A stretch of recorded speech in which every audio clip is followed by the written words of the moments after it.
할렐루야. 오늘도 여러분 개인과 또 각 가정, 집에 계신 자녀들과 또 믿지 않는 가족들 가운데 하나님의 은혜와 평강이 여러분을 통해서 충만하게 가득하게 흘러가기를 주님의 이름으로 축원합니다. 아멘. 오늘은 섭리의 신비 서론을 함께 나눠 볼 것입니다. 서론의 신비, 섭리의 신비. 죄송합니다. 잠깐만있습니다. 섭리의 신비입니다. 지난주에 이제 말씀을 이제 통해서 예고를 드린 대로 이제 오늘부터는 우리는 섭리라는 것을 들어가야 됩니다. 섭리. 좀 더 정확하게 말하면 섭리의 신비라는 것을 이제 나눌 건데, 이제 본격적으로 들어가기에 앞서서 전체적인 내용을 간략하게 한번 이제 훑어보는 느낌으로 그렇게 이제 하고, 앞으로 어떤 내용을 우리가 함께 다룰 것인가, 그에 대해서 우리가 이제 같이 살펴보겠습니다. 이제 다음 장면을 보시면, 처음 보는 분이시죠? 이분이 제가 이제 말씀드렸던 존 폴라벨이라는 이제 목사님이십니다. 이분이 이제 여러 가지 어떤 이제 어려움과 힘든 고난 속에서 특별히 17세기 가운데 이제 목회 활동을 하시면서도 이제 저술 활동을 하셨고, 그것을 통해서 이제 복음의 어떤 이제 귀한 통로로 쓰임 받았던 목사님입니다. 근데 이제 아버지도 목사님이셨어요. 근데 이제 그 아버지에게 어떤 믿음과 신앙을 전수받았고, 그리고 이제 그것을 통해서 이제 목회자의 길을 가게 되는데, 사실 이게 그때 시대 당시의 시대적 흐름이 목회를 하기에는 쉽지 않은 국가적인 핍박과 어려움이 있었던 어떤 이제 힘든 교통의 시기였고, 그 교통의 시기 가운데 아버지가 돌아가세요. 그리고 나중에 이제 아버지가 그렇게 이제 돌아가셨음에도 불구하고 본인은 계속 그 이제 영국 지역에 남아서 목회 활동을 계속 했었고, 특별히 이제 힘든 고난이 있었는데, 이제 자녀가 이제 죽는 그런 고통을 이제 당했습니다. 이제 자녀가 출산할 때 이제 아내도 같이 이제 죽음을 당했고, 그래서 그런 어렵고 힘든 상황 속에서 이제 포기하지 않고 일평생을 하나님의 부르신 그 믿음의 길을 쭉 이제 온전히 이렇게 따라갔어요. 달려갔고, 근데 이제 첫 번째 부인도 그렇게 이제 사별을 하고, 두 번째, 세 번째도 그렇게 이제 사별을 하고, 이제 그럼에도 불구하고 이제 어떤 소망과 믿음을 잊지 않고 이제 하나님이 주신 귀한 어떤 그 복음의 열정, 바른 말씀, 바른 신학, 또 바른 어떤 저술을 통해서 이제 많은 책을 통해서 이제 어떤 이제 17세기의 어떤 그 뭐랄까요, 거장들이 있는 그 흐름의 시대 가운데 이제 하나님이 쓰신 이렇게 유명하고 또 후대 목회자들에게 본이 되는 그런 이제 목회자입니다. 이제 처음 들어보셨을 거예요. 존 폴라벨, 이렇게 이제, 또는 이제 존 오웬은 몇 번 들어보셨죠? 그리고 이제 또 알고 계신 존 누구 계십니까? 좀 유명한 사람들은 존이라는 그 이름이 많이 들어가는 것 같아요. 그리고 이제 말씀드렸던 것처럼 이제 우리가 6개월 동안 했었던 은혜의 방식, 그 이제 가장 유명한 저서가 이제 은혜의 방식과 또 섭리의 신비 두 가지인데, 나머지도 이제 유명하지만 가장 탁월하게 어떤 이렇게 하나님의 은혜와 하나님이 어떻게 은혜를 베푸시고 성도들을 이끌어 가시는가, 그리고 그 성도들의 삶을 너무나 디테일하고 세밀하게 이제 성도들이 믿음으로 살 수 있도록 이렇게 이제 저서를 통해서 이렇게 성도들이 온전한 믿음의 길을 가도록 이끌어 주는 어떤 이제 믿음의 선구자다라고 할 수 있습니다. 그래서 이제 이런 이제 어떤 그런 흐름 속에서 이 존 폴라벨 목사님이 이런 힘들고 어려운 박해와 힘든 고난 속에서 어떻게 믿음을 가지고 사명을 가지고 그렇게 살 수 있었는가라고 한다면, 그것은 오로지 하나님에 대한 소망이 그의 삶을 붙잡고 있었다라고 말할 수 있습니다. 여러분들은 혹시 갑작스러운 어떤 고난이나 어려움이 왔을 때 그것을 어떻게 이해를 하고 해결하십니까? 왜 하필 이런 일이 나에게 생겼을까? 왜 하필 나에게 이런 어려움이 생겼을까? 그런 생각 해본 적 있으시지 않습니까? 예. 남들은 다 행복할 것 같은데 왜 나는 이런 환경, 이런 상황, 이런 시대, 이런 어려움, 하필 나에게 왜 이런 일들이 일어날까? 라고 생각하고 또 좀은 더 나가서는 왜 이런 일이 나에게 일어났나라고 하나님을 향한 원망 아닌 원망을 다들 해보셨죠? 예. 그런 삶을 통해서 우리는 이해가 안 되는 인생 속에서 왜 문제가 일어나고 어려움이 나타나고 그 힘든 문제와 어려움 속에서 하나님이 여러분을 향하신 그 뜻이 무엇인가라는 질문을 해보셨을 겁니다. 하박국 선지자도 그런 어떤 질문을 하나님께 했었고 시편 기자들도 풀리지 않는 인생의 어려움과 문제들 앞에서 그런 질문들을 끊임없이 하나님께 하고 있었던 것을 발견할 수 있습니다. 그래서 일단 전체적으로 이제 흐름을 짚어보면 이제 섭리는 하나님의 역사이다.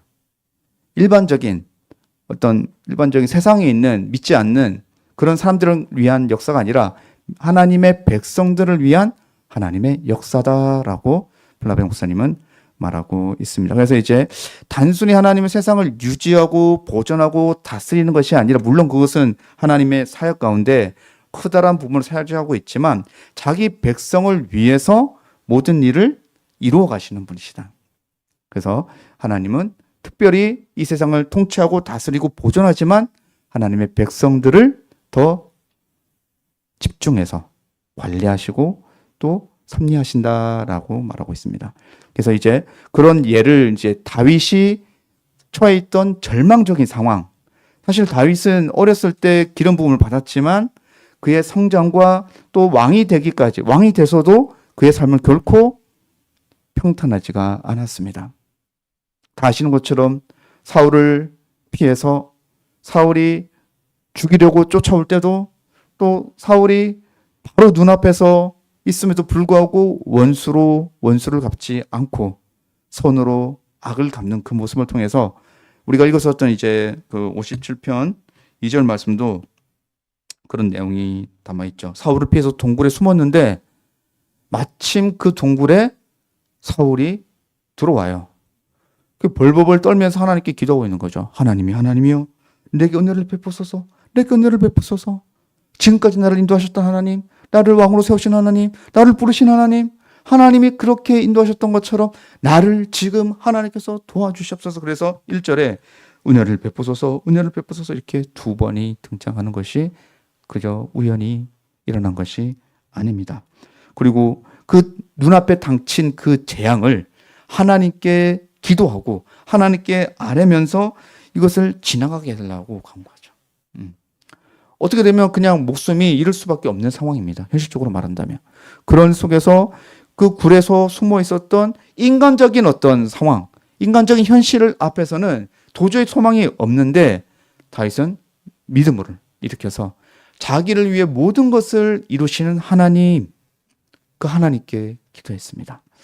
그래서 그 하나님의 섭리는 좋은 일, 나쁜 일, 기쁜 일, 슬픈 일, 어려운 일, 즐거운 일, 원망하고 슬퍼하고 애통하고 그 모든 일들이 다 포함이 됩니다. 여러분의 삶을 한번 돌아보십시오. 여러분 인생 가운데 여러 가지 일들이 있었을 것입니다. 그리고 그 여러 가지 일들 가운데 분명한 것은요, 하나님이 여러분들과 함께 하셨고 여러분들을 지키셨고 보호하셨고 이끌어 오셨습니다. 그 하나님을 믿으시길 바랍니다. 그래서 성도의 삶은 결코 우연이 없습니다. 다시요. 성도의 삶은, 하나님의 백성의 삶은 절대로 결코 우연이 없습니다. 하나님의 인도하심, 하나님의 호용하심, 하나님이 이끄심, 하나님께서 함께하심, 하나님께서 지켜주심, 때로는 하나님이 침묵하심, 때로는 하나님이 위로해 주시고 하나님께서 그것을 함께 이겨낼 수 있도록 도울 수 있는 힘을 주시고 시험 당할 때에 감당하지 못할 시험은 주지 않으시면서 또 그 어려움 앞에서 어떻게 해줍니까? 피할 길을 내어주신 하나님. 그 하나님이 지금도 여러분과 함께 하실 줄 믿습니다. 그런 점에서 결코 우연이란 없습니다. 물론 세상 사람들은 그런 얘기를 하죠. 인연이다. 우연이다. 재수가 좋았다. 오늘은 재수가 안 좋았다. 뭐 이렇게 이제 그런 점도 치면서 운세도 보면서 자기의 미래를 알고 싶어하고 또 왜 이런 일들이 일어났는지 그런 것들을 궁금해합니다. 근데 하나님의 백성들은 하나님이 그들의 삶을 붙잡고 계시고 이끌어 가시고 하나님의 목적을 향해 나아갈 수 있도록 친히 인도하실 줄 믿습니다. 그래서 현재는 우리가 현재의 과정에서 우리의 현재 모습을 보면요. 여러분의 모습을 스스로 본다면요. 이해가 안 돼요. 이해가 안 됩니다. 이해가 안 되고 근데 시간이 좀 지나서 시간이 흘러서 그 시간들을 되돌아봤을 때 그때 그것을 이해하게 되고 또는 하나님의 인도하심과 하나님의 이끄심이 있었다라는 것을 통해서 그것이 하나님의 지혜로운 인도하심이었구나라는 것을 깨닫게 됩니다. 물론 100%가 아닐 수도 있어요. 일부가 될 수도 있습니다. 그것을 통해서 분명한 것은 하나님이 이끌어 가신다. 하나님이 선으로 이끄신다라는 것을 경험하게 될 것입니다. 그래서 성도는 무엇을 해야 되느냐? 성도의 의무는 하나님의 섭리를 기억하는 것이죠. 이스라엘 백성들의 가장 큰 문제가 여러 가지가 있어요. 여러분들 다 아시는 것처럼 여러 가지 문제와 어려움과 연약함이 있습니다.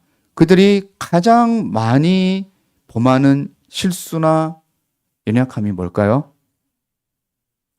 이스라엘 백성들이 가장 많이 범하는 실수, 하나님 앞에서 우상 숭배. 또 말씀해 보십시오. 여러 가지 연약함들이 있어요.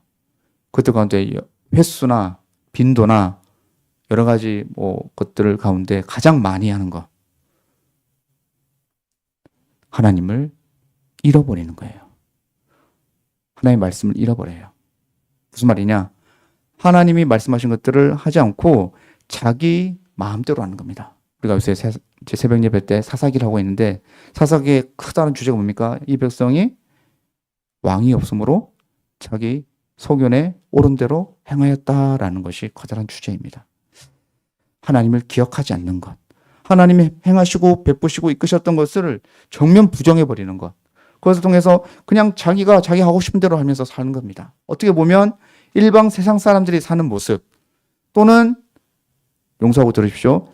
하나님 백성이라 하더라도 성도라 하더라도 교회에 다닌다 하더라도 세상 사람들과 사는 방식이 전혀 다르지 않는 일반 사람들과 똑같은 삶의 원리와 방식으로 사는 사람들이 있을까요? 없을까요? 있죠. 물론 이 자리에는 없을 줄 믿습니다. 그렇게 믿고 싶어요. 그래서 하나님을 기억하는 것. 하나님이 인도하시고 이끌으셨음을 기억하는 것. 그래서 성경에서는 기념비를 세웠다, 책으로 만들었다, 노래를 만들었다, 여러 가지 것들이 계속해서 반복해서 등장하는 것이 거기에 있어요. 왜? 현재 세대는 하나님을 경험했고 하나님을 만났고 하나님이 하신 일을 보았는데 그 후대와 자손들은 그 일들을 보지 못하니까 기억하지 못하니까 그것을 기록으로 남겨서 큰 돌에 새겨서 율법으로 남겨서 책으로 만들어서 노래로 만들어서 전하라. 1년에 너희는 세 번씩 모여라. 너희는 모일 때 그냥 하지 말고 이 율법을 처음부터 끝까지 다 낭독해라. 그래서 원하는 것이 뭐죠? 하나님을 잊지 않고 기억하는 것. 하나님의 그 인도하심을 따라 사는 것. 그것이 하나님이 하나님 백성에게 원하시는 목적이죠. 로마서 8장 28절 말씀 보면 이렇게 기록되어 있습니다. 우리가 알거니와 하나님을 사랑하는 자 곧 그의 뜻대로 부르심을 입은 자들에게는 모든 것이 협력하여 선을 이룬다. 이 선이라는 것이요. 여러분들이 원하는 여러분들이 하고 싶은 여러분의 때에 여러분의 목적과 여러분의 그 방법을 따라서 이루는 게 선이 아니에요. 다시 말하면 하나님의 뜻을 이루는 것이 선입니다. 하나님의 목적을 이루는 게 선이에요. 그래서 여러분들 기도할 때 하나님 지금 이 시간 언제 몇 월 몇 시까지 이루어 주시옵소서. 이루어 주실 줄 믿습니다. 이렇게 기도하지 않습니까? 근데 그 여러분들 원하는 걸 이루는 거죠. 냉정하게 말하면 하나님의 선을 이루는 게 아닙니다. 어쩌면 사업에서 성공하고 자녀가 성공하고 좋은 직장 다니고 그렇게 해서 뭐 돈이 많아지고 그것은 우리의 원함이죠. 어찌 보면 하나님의 편에서 보면 그게 선이 아니라 악일 수도 있습니다. 좋은 직장, 좋은 재산, 좋은 집, 세상의 명예 이런 걸 통해서 하나님을 잃어버리면 이게 다 무슨 소용이 있습니까? 아무 소용이 없어요. 그래서 오히려 그런 것을 다 잃어버리더라도 다 내려놓더라도 심지어 여러분 몸에 병이 생기고 어려움이 생기더라도 그것은 하나님의 선을 이루는 과정인 줄 믿으시길 바랍니다. 그래서 냉정하게 말하면 우리는 하나님의 그 인도하심을 100% 다 이해할 수는 없습니다. 해석되지도 않아요. 욥이 하나님 앞에 기도했던 거 기억하십니까? 나는 의로운데 나는 이러한 고난을 당할 이유가 없는데 자기가 맨날 예배하고 맨날 제사 드리고 하나님께 기도했는데 그 일이 고난이 왜 일어났을까요? 분명히 성경에는 욥은 의인이다, 의로운 사람이다라고 기록하고 있어요. 내 의로운 종 욥을 네가 보았느냐라고 하나님이 사단에게 대표 선수로 추천까지 했습니다. 하나님이 복 주시니까 그런 거 아닙니까? 하나님이 지켜주니까 그런 거 아닙니까? 그의 몸을 쳐보십시오. 그 복을 거두어 보십시오. 분명히 하나님 배반하고 욕할 겁니다. 기억하실 겁니다. 에베소서 1장 11절도 같은 맥락입니다. 모든 일을 그의 뜻대로 결정하시는 이의 계획을 따라 우리가 예정을 입어 그 안에서 기업이 되었다. 나의 뜻이 아니에요. 여러분의 뜻이 아닙니다. 모든 것은 하나님의 목적과 하나님의 뜻과 하나님의 방향과 방법을 이루는 것이 하나님의 뜻입니다. 그런 점에서 우리는 착각하게 되죠. 나의 뜻을 이루고 나의 목적을 이루고 내가 하고 싶은 것을 하고 내가 원하는 것을 하는 것이 마치 하나님의 뜻인 것처럼 그렇게 착각할 때가 있습니다. 그렇게 하지 마시길 바랍니다.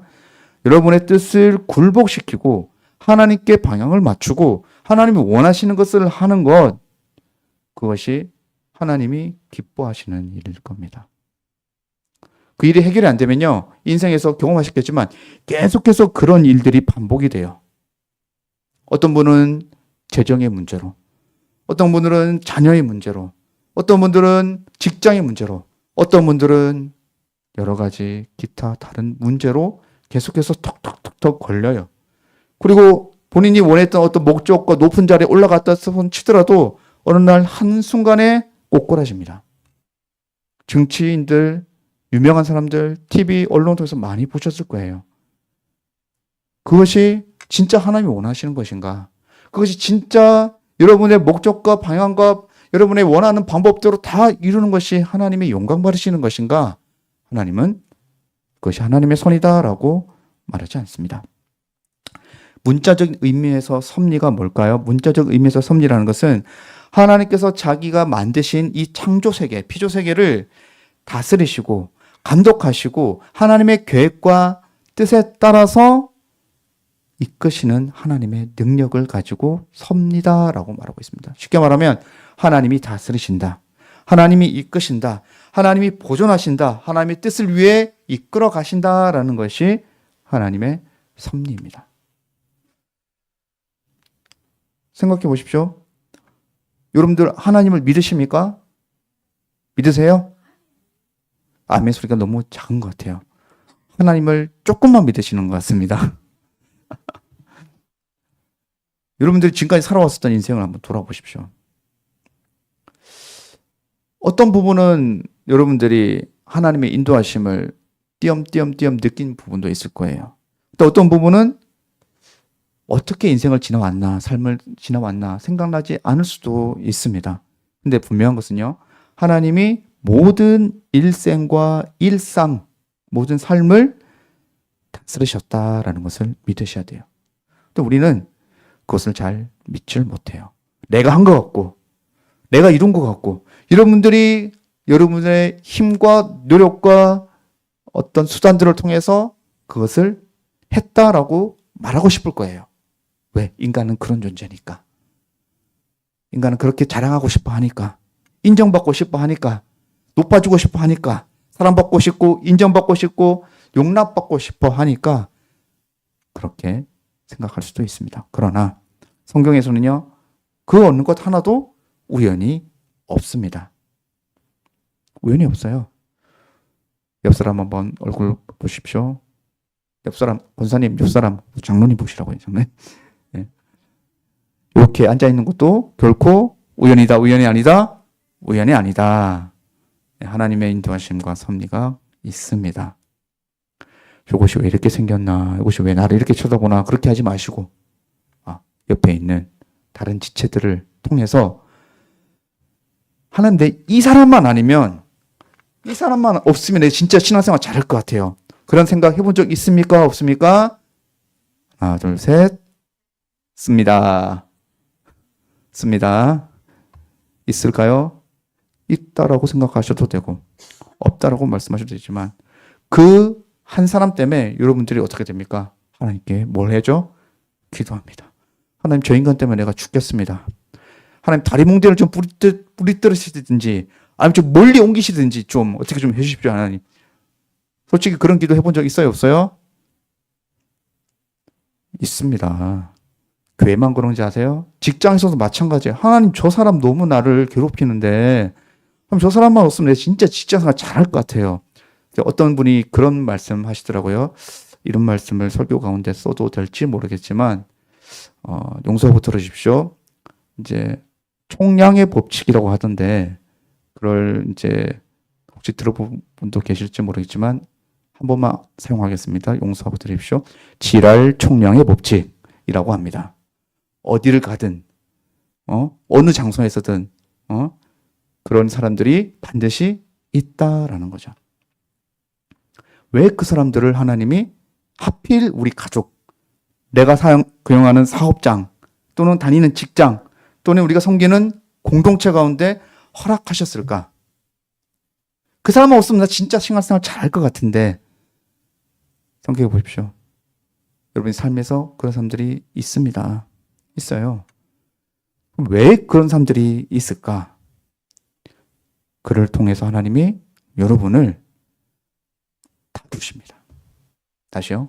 그를 통해서 여러분을 다루세요. 이스라엘 백성이 하나님 앞에 바르게 살지 못할 때 똑같은 원리예요. 우상 숭배하고 하나님 잃어버리고 하나님을 떠나고 배반할 때 반드시 어떤 일이 일어납니까? 주변 국가나 민족들을 사용해서 그들을 통해서 이스라엘 백성들 가운데 어려움을 주십니다. 몽둥이랑 채찍을 사용하세요.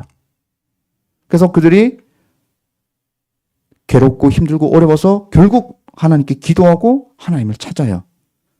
그래서 하나님은 그에게 다시 회복시켜 주시는 것이죠. 원리는 똑같습니다. 여러분 인생과 삶 가운데 결코 우연이 없다. 결코 여러분들을 괴롭게 하고 힘들게 하는 그 사람을 하나님께서는 하나님의 목적을 가지고 여러분 곁에 두셨다. 심지어 가족이라 할지라도. 네. 그래서 들풀 교회 앞에 보니까 화단이 꽃이 피고 깻잎이 이파리가 넓어지고 여러 가지 꽃이 피고 그런 것들을 보면서 정말 이 하나님의 다스리심, 하나님이 먹이심. 아침에 새벽 예배 끝나고 이렇게 이제 사택에서 나와서 교회를 오다 보면 매일 반복되는 게 있어요.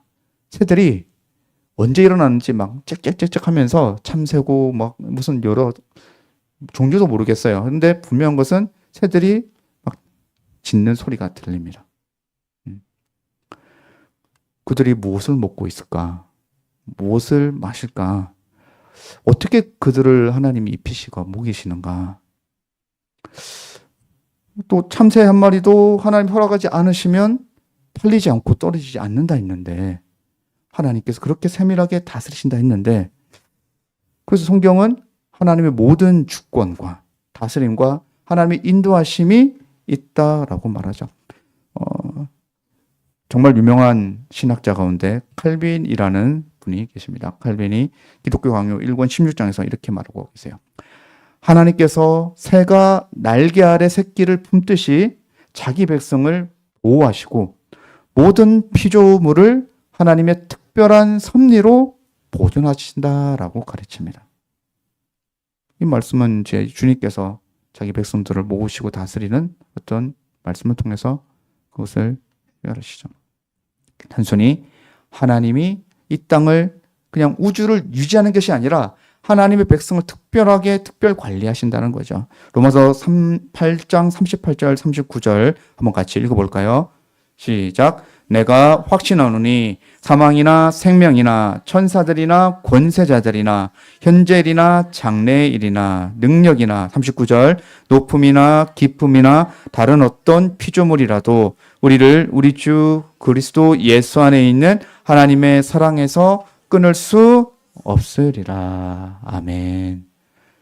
사망, 죽음, 태어남, 생명, 천사, 능력자들, 권세자들, 우리가 살고 있는 현재, 또 우리가 앞으로 당할 알 수 없는 여러 가지 미래의 일들, 그 일들 가운데 어떤 높음이나 깊음이나 다른 어떤 것도 하나님과 예수 그리스도 안에 있는 그 사랑에서 끊을 수 있다 없다 말합니까? 끊을 수 없다. 그 말은 하나님이 붙잡고 계신다. 하나님이 보존하고 계신다. 하나님이 지켜주신다. 하나님이 함께 하신다라는 것을 말하고 있습니다. 그래서 섭리란 무엇인가 라고 했을 때 모든 것을 보존하시고 다스리시는, 아까 처음에는 하나님 백성들을 향한 역사라 했는데요. 전체 가운데 다스리는 하나님의 역사입니다. 우리의 믿음의 선배들은 이것을 어떻게 이제 기록했냐면 하이델베르그 요리문답 27문에 이제 이렇게 말하고 있습니다. 하나님의 섭리란 하나님의 전능하시고 하나님께서 어디든지 어디에서든지 존재하신다는 그 믿음, 하나님께서 물질이나 어떤 공간 안에 제한된 분이 아니고 이 세상 가운데 다 계신 그 분을 이제 믿는데 그분이 하늘과 땅을 다스리고 보존하신다라고 말하고 있습니다. 하나님이 다스린다는 것이죠. 그래서 하나님이 어떻게 다스리는가? 이제 하나님이 만약에 다스림을 멈추시면 해가 뜰까요? 안 뜰까요? 해가 안 뜹니다. 하나님의 섭리가 여러분 가운데 작용하는 것을 스톱하시면 여러분의 심장은 멈출 수도 있어요.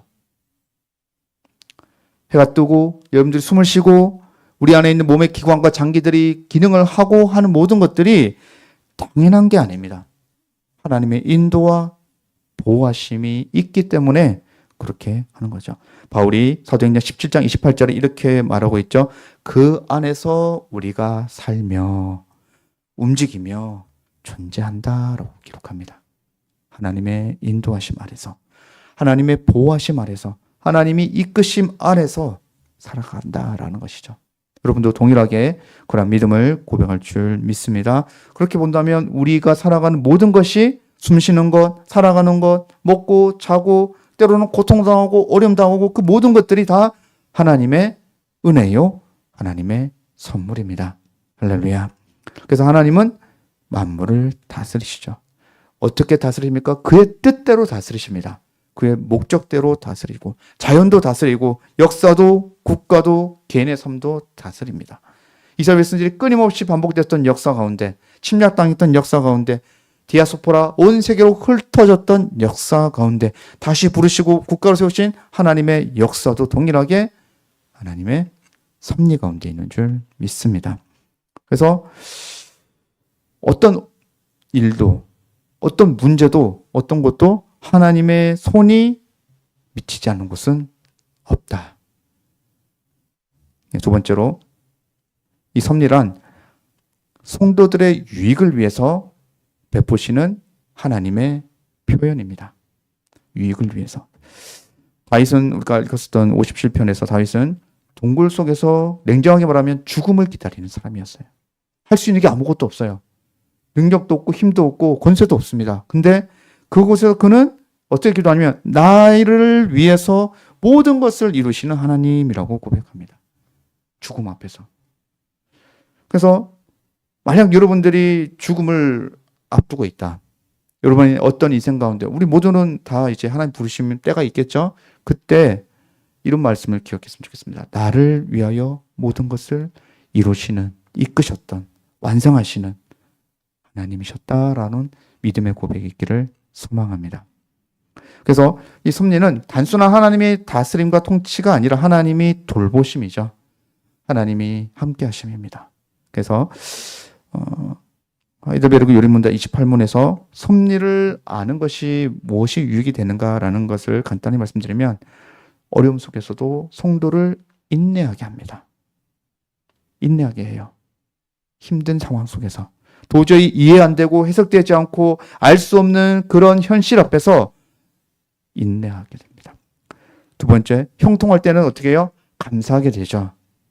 하나님을 찬양하게 됩니다.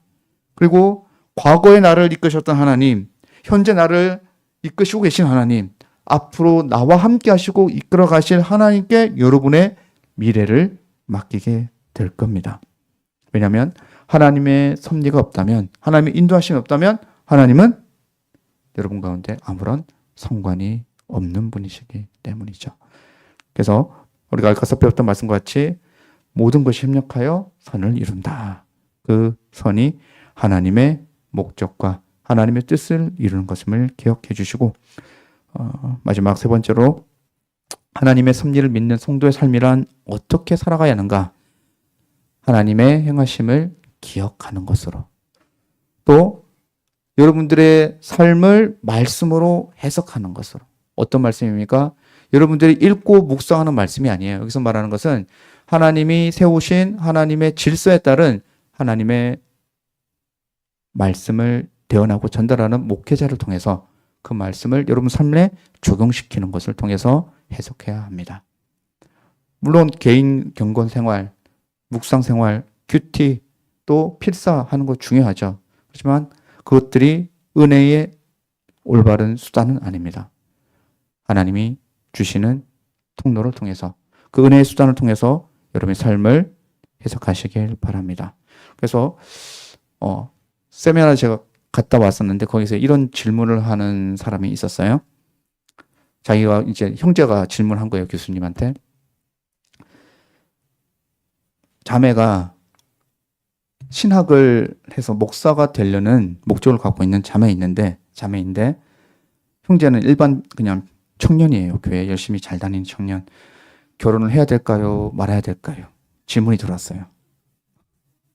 여러분은 어떻게 대답하시겠습니까? 결혼하는 것이 하나님의 뜻입니까? 결혼 안 하는 것이 하나님의 뜻입니까?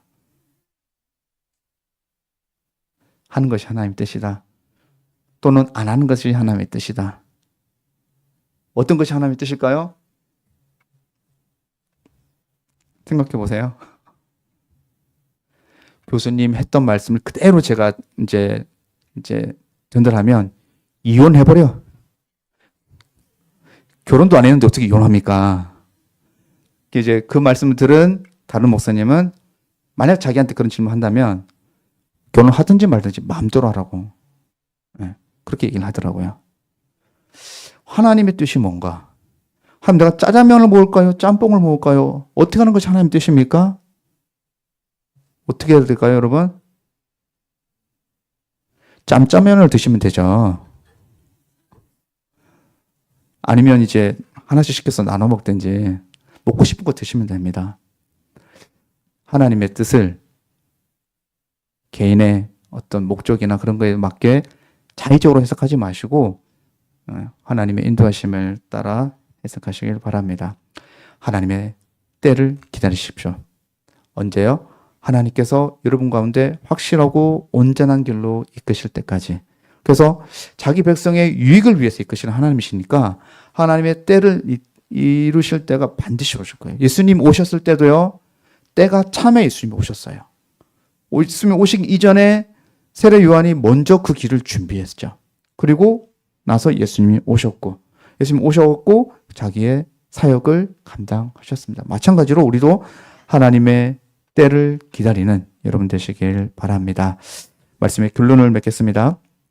하나님께서는 자기의 영광을 위해서 또 자기 백성의 유익을 위해서 모든 일들을 지혜롭고 또 거룩하게 능력 있게 보존하시고 다스린 줄 믿으시길 바랍니다.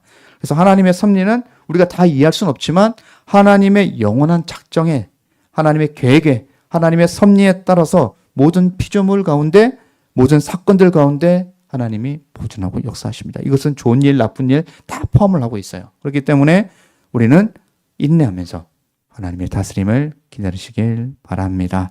유명한 설교자들이 이런 말들을 했습니다. 몇 가지만 인용하고 마치도록 하겠습니다. 성도들의 의무는 특히 환난 때에 자기 삶의 모든 단계에서 하나님께서 베푸신 섭리를 되돌아보는 것이다 라고 우리가 이제 봤었던 존 플라벨 목사님이 말씀하셨고, 또 토마스 왓슨이라는 분은 모든 하나님의 섭리는 자비와 진리를 함께 엮어 놓은 것이다 라고 말씀하였습니다. 또 리처드 십슨은 하나님의 섭리는 결코 하나님의 약속과 충돌하지 않는다라고 기록했고, 존 오웬이라는 분은 모든 섭리는 그리스도의 손 안에서 교회를 위한 선을 이루도록 역사하신다라고 말씀하였습니다. 우리가 하나님의 섭리를, 하나님의 다스림을 다 이해할 수 없어요. 다 해석될 수는 없습니다. 그러나 분명한 것은 하나님은 자기 백성을 위해서, 자기 백성의 유익을 위해서 이끌어 가신다라고 했던 것을 기억하시고, 오늘도 여러분들의 삶을 하나님의 말씀으로 인내하고 해석하시는 여러분의 삶이 되시기를 주님의 이름으로 간절히 축원합니다.